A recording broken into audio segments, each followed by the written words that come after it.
A lot of people often miss the consumer problem and they overlook that and just start talking about the solution, why the solution is so good. And the great thing about both of your decks is you're talking about the problem. We don't often get a chance to see strategy work and hear strategy feedback from others. But today, that's exactly what we're going to do. I'm here with Tyler Koke, who's a Planning Dirty Academy member. And he's done the strategy fundamentals, and on top of that, I've asked him to go out and retrofit a campaign and try to understand the strategy behind it. And he's done exactly that. So let's get into it and see his work that he's retrofitted for the brand Stihl in Australia for one of their campaigns. Tyler.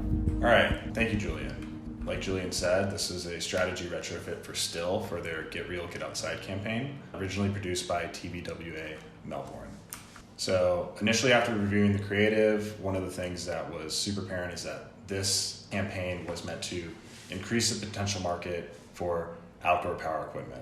Stihl is a legacy brand. They do chainsaws, leaf blowers, pressure washers, lawnmowers, all of that stuff. What this campaign was asked to do was identifying potential markets that weren't buying any outdoor power equipment and then spurring those markets into action to go and get Stihl products. Looking into the research and trying to identify key audiences, one of the first things we realized is we weren't going after people who traditionally use power equipment.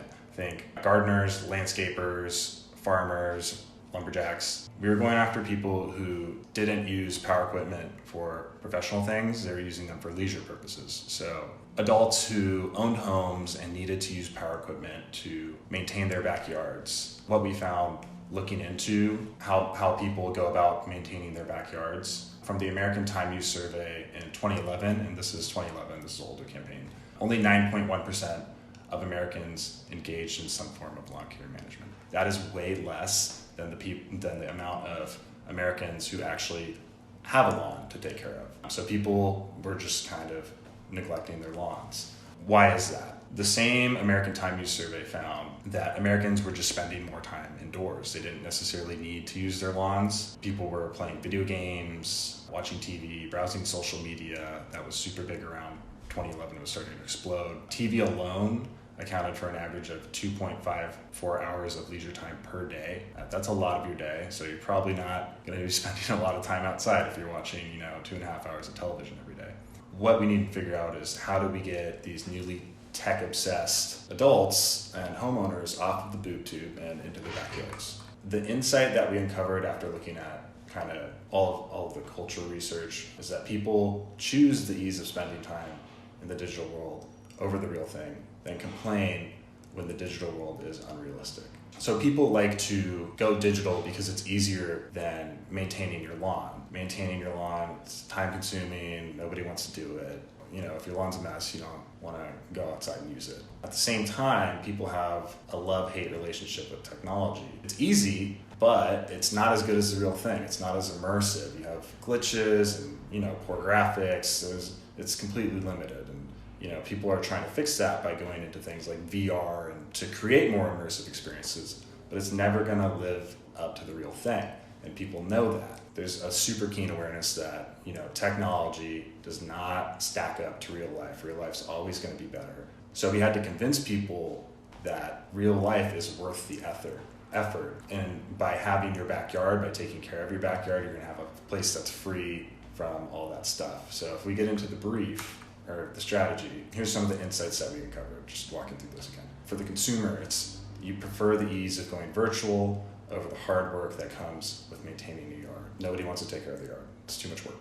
Culture. People are aware of problems with digital entertainment and that it's not as good as the real thing. Again, they're complaining about glitches, bad graphics. This isn't as good as real life. How can it be better? And then so for the brand, the insight is when we're stacking up Stihl specifically against its category competitors, Stihl doesn't focus on, making the biggest and baddest chainsaws for cutting down big trees or making eco-friendly outdoor power tools.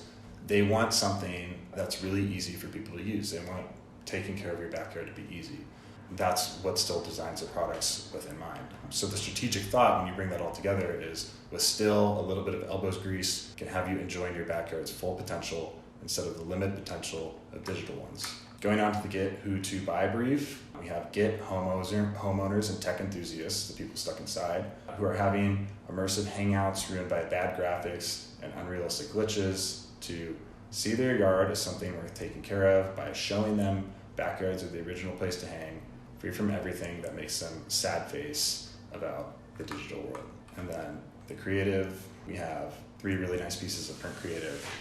This one says wireless hotspot. It's a picture of barbecue. Get real, get outside. That's the campaign name. 21 trillion inch color display.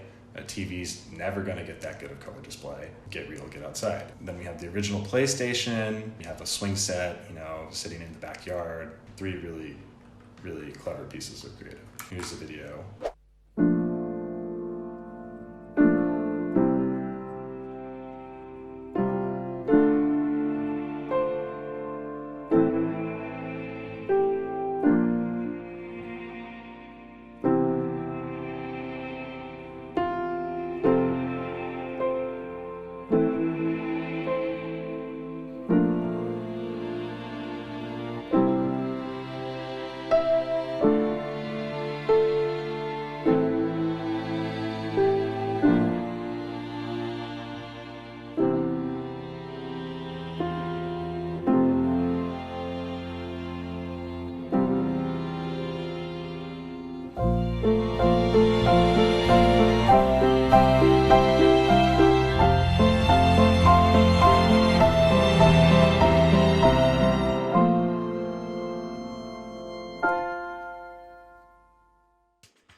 Great, another really nice, succinct presentation there, Tyler. I've got a couple of notes for you here that I think could help. If you go back to the very first slide, from the challenge into the research, what I would suggest you do is, you've got one point that you bring up later, which is the ease of use. I'd love to hear that earlier on, because you brought it up in the brand piece, but you don't say it back here. And the second thing is you actually spend the second slide talking about the target audience as well. I think you should try to see if you can bring the target audience piece into this first slide, because what we want is the challenge to kind of be there. So the business problem, and then we've got the consumers in there as well. If we go into the second slide, the research, here I kind of felt like you're kind of getting towards the right piece there, but it feels like it was just one step off. Like, I want to know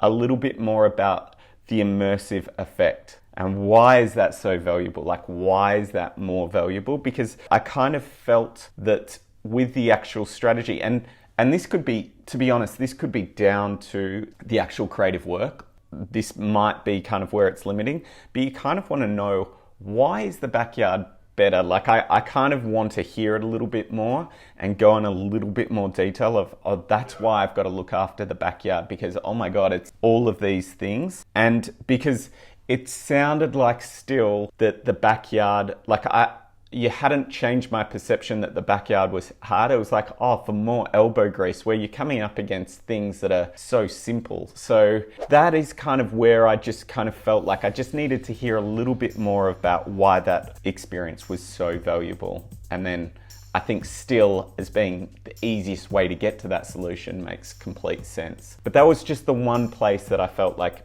there could be a bit more tightening up there in that piece. But again, what I'd say is really well written. If you actually reading through what you've got there, on the words on the slide are amazing.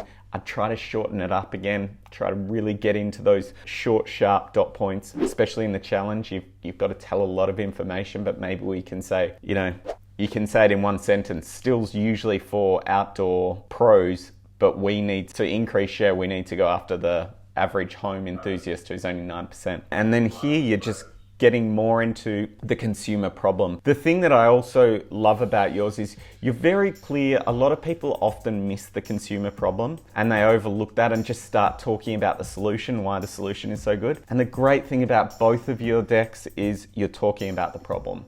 You've really spent a lot of time to really illustrate what that is. And that is the job of the strategist, is really to uncover that consumer problem. So I think you've got great pieces there. So again, Great work, and thank you so much for sharing these decks with us as well. I think everyone can learn from it. How can Planning Dirty help you? 4 ways. Firstly, subscribe to the channel and click the notification bell to get weekly reminders of new videos. Second, subscribe to the Planning Dirty newsletter to get strategy tools and resources delivered every 2 weeks. Thirdly, you can learn the fundamentals of strategy by becoming a member of the Planning Dirty Academy. Finally, you can follow me for more strategy tips on Instagram @byjuliancole.